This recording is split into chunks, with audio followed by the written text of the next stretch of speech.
Lambang apa stupa?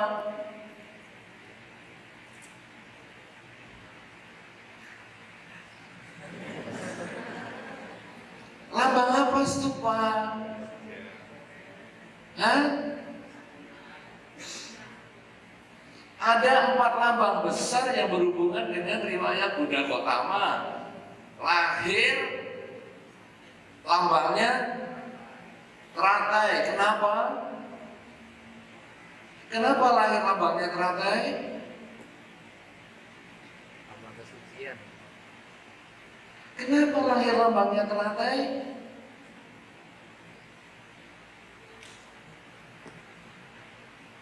Gambar. Kenapa lahir lambangnya teratai? Lihat gambarnya di belakang.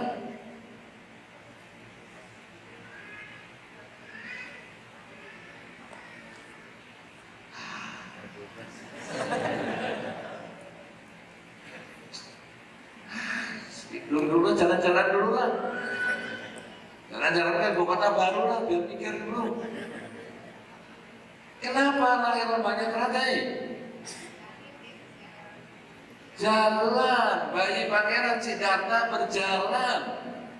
Diceritakan berjalan dan pada saat telapak kaki melangkah ada teratai terbuka, maka lahir lambangnya teratai. Mencapai kesucian, lambangnya pohon bodhi. Gambarnya mana? Ya pokoknya di sekitar sinilah. Pohon bodhi. Kenapa? Jadi lambangnya bodhi. Mengajarkan dhamma lambangnya roda dharma. Karena yang diajarkan adalah pemutaran roda dharma. Jadi kalau wafat lambangnya stupa. Ini 4 lambang agama Buddha. Ini pelajaran TK. Jadi Borobudur yang demikian besar itu adalah stupa yang demikian besar. Itu sebetulnya adalah lambang Parinibbana juga, ketidakkekalan juga. Jadi itu sebetulnya ketidakkekalan itu adalah intisari agama Buddha. Kenapa demikian saudara? Orang selalu menganggap kalau gitu agama Buddha itu agama yang menderita banget. Yang dibahas cuma kalau berpisah dengan yang dicinta. Yang dibahas adalah kalau bertemu dengan yang dibenci. Jadi agama Buddha ini agama stres. Tidak seperti itu. Karena kalau bertemu dengan yang dicinta,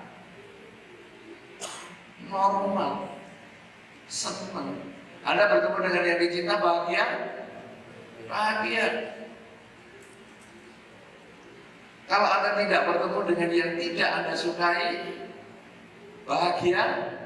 Bahagia. Jadi tidak ada urusan sudah. Kalau Anda bertemu dengan yang Anda sukai, berkumpul dengan Anda sukai, dan tidak berkumpul dengan yang tidak Anda sukai, tidak ada problem. Yang berproblem itu berpisah dengan yang Anda cintai. Yang berproblem itu berkumpul dengan yang Anda benci. Itu yang kenyataan pertama, itu problem. Problemnya di pikiran kita. Kita kepingin selalu bertemu dengan yang dicinta, kepingin menolak yang kita tidak suka. Tapi kenyataan tidak selalu seperti yang kita inginkan. Nah, dengan dibuat logo ataupun lambang sebesar ini, Buddha rupa dalam posisi parinibbana atau wafat, Borobudur yang demikian luar biasa, yang juga merupakan stupa yang besar. Sebetulnya orang itu lalu disuruh melihat, tuh lihat tuh gedenya segitu. Ngerti nggak bahwa hidup itu tidak kekal? Berpisah dengan yang dicinta, bahwa sang Buddha yang demikian hebat pun pasti akan berpisah dengan diri kita. Masalah nanti kita mau mengenang atau tidak, itu urusan sudah di belakangnya. Tapi pasti ada perpisahan. Orang yang kita cintai bagaimanapun pasti ada yang kita pasti akan pergi, akan berpisah. Orang tua kita, pasangan hidup kita, keturunan kita, satu ketika pasti akan berpisah. Apakah dia yang meninggalkan kita atau kita yang meninggalkan dia? Itu sudah pasti. Di dalam agama dikatakan bahwa hidup itu tidak pasti. Kematian itu yang pasti. Saudara-saudara, Anda saat ini hidup nggak? Hidup kan? Sampai kapan hidup? Tidak tahu. Kalau kita pergi ke pernikahan, bagi yang masih jomblo akan ditanya, kapan nyusul? Ayo ya, jomblo-jomblo pernah ditanya gitu kalau ke pernikahan? Pasti dan sering. Kapan nyusul? Langsung kita baper banget. Kapan nyusul? Tarikan dong, aku belum punya. Ya, begitu? Jombloan dan jomblowati. Tapi kalau ke rumah duka,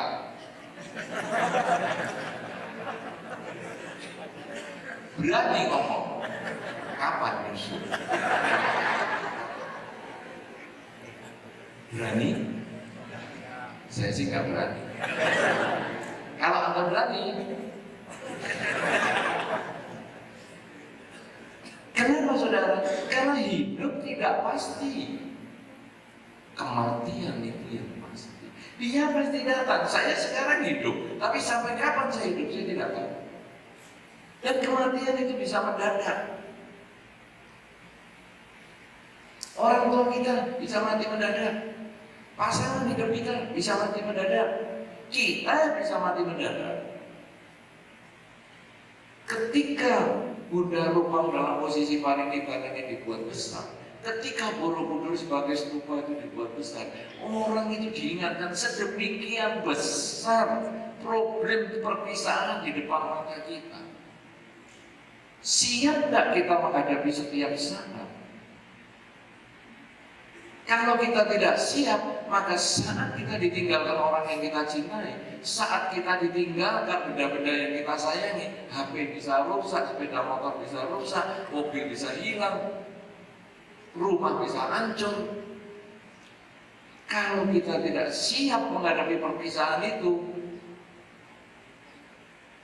kita akan stres. Dan inilah Dharma mengajarkan kita dari awal bagaimana kita harus siap menghadapi perpisahan, bahwa stresnya akibat perpisahan itu karena pikiran kita, ketamaan kita yang ingin selalu berdekatan dengan yang kita cintai, padahal kenyataan tidak bisa, dan ingin selalu menolak yang kita tidak sukai, padahal juga tidak bisa. Saudara-saudara, yang kita sukai dan yang tidak kita sukai itu hanya seperti telapak tangan kita bolak-balik, warna gelap, warna terang.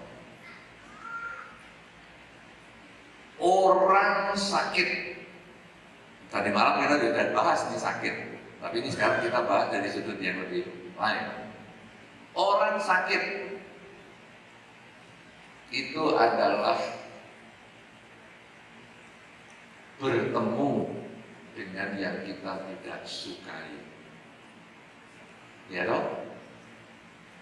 Ada di sini ada yang pakai buku, ada yang pakai masker karena mungkin sakit. Anda sakit atau takut sakit?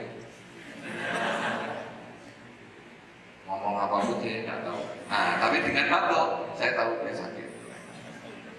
Coba kalau tadi nggak batuk, saya juga nggak ngerti dia jawabnya apa. Jadi masker itu baik. Sakit itu bertemu dengan yang kita tidak sukai dari sisi gelap. Tapi dari sisi terang, sakit itu berpisah dengan yang dicinta, yaitu kesehatan. Ini hanya satu sisi yang berbeda dari satu benda yang sama. Orang kerja mengalami rugi, sisi terang atau sisi gelap. Rugi gelap, bertemu dengan yang tidak disukai, yaitu rugi. Kalau sisi terangnya apa?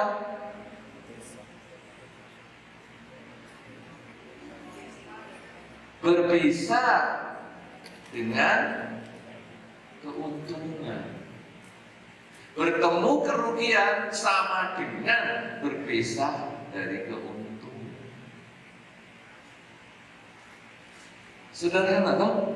Satu benda yang sama. Apalagi sekarang?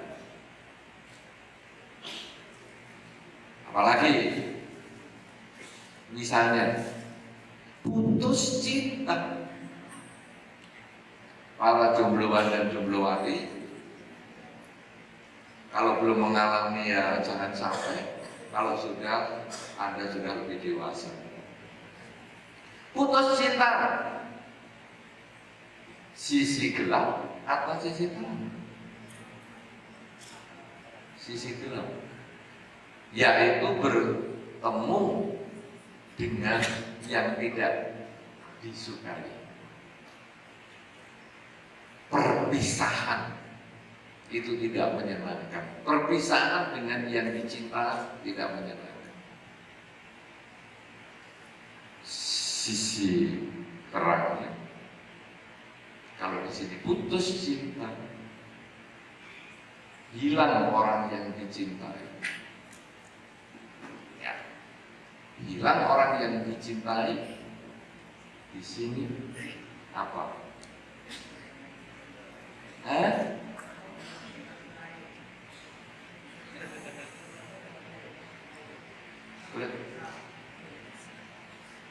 Barang yang sama dari perpisahan. Kan kalau tadi mengalami kerugian, tadi kan sudah disebut mengalami rugi.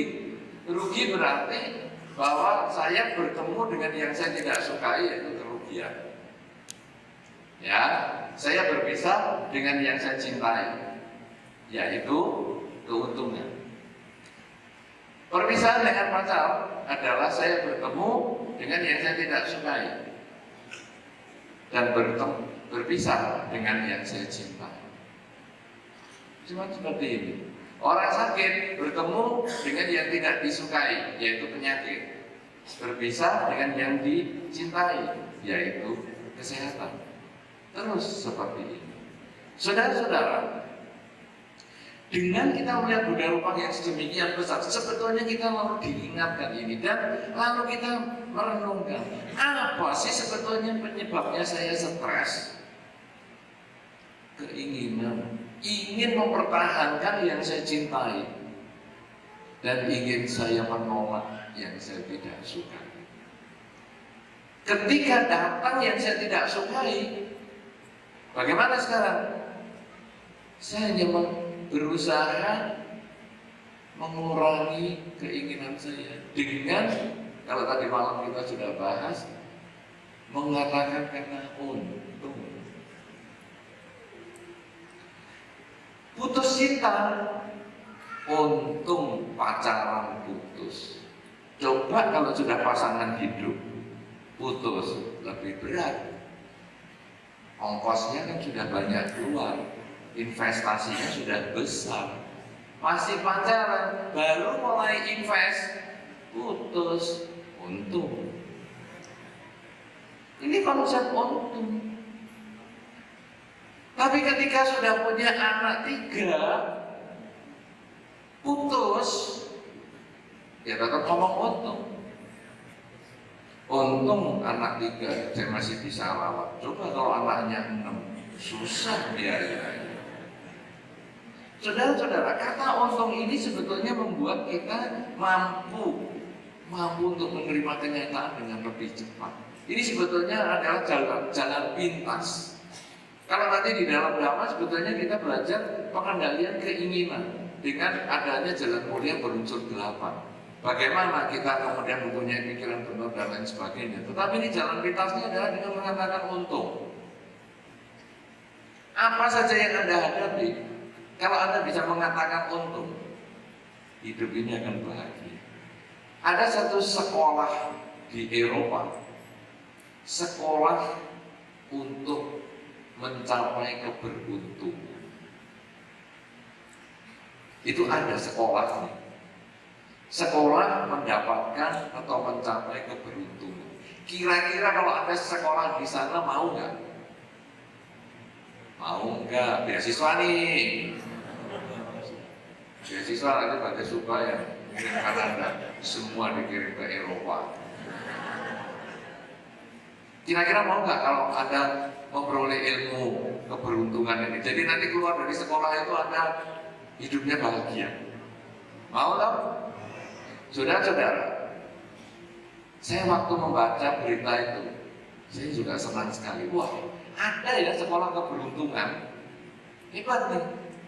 Kemudian saya mencoba mempelajari apa sih isinya sekolah keberuntungan ini, pelajarannya apa. Ternyata sekolah keberuntungan itu isinya beberapa tugas. Setiap mahasiswa diberi satu buku untuk menuliskan